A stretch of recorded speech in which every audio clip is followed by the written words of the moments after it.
पकड़ो पकड़ो पकड़ो, ठीक है। బద్రీనాథ్లో మంచు చర్యలు భారీగా విరిగిపడ్డాయి. బద్రీనాథ్ సమీపంలోని మనా గ్రామంలో రహదారిపై పనులు చేస్తుండగా ఈ ఘటన జరిగింది. ఒక్కసారిగా మంచు చర్యలు విరిగిపడడంతో వాటి కింద 57 మంది కార్మికులు చిక్కుకుపోయారు.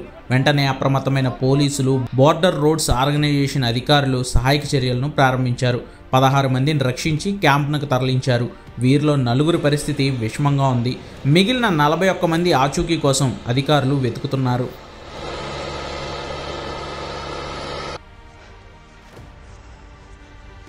सब लोग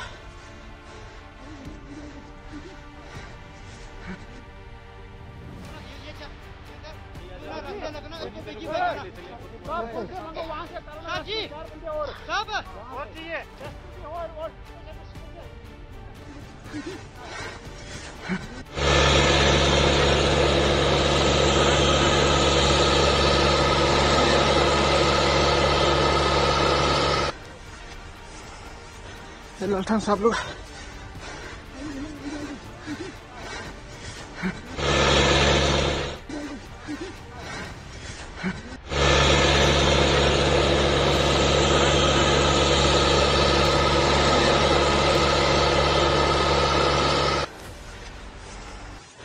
लौटन सब लोग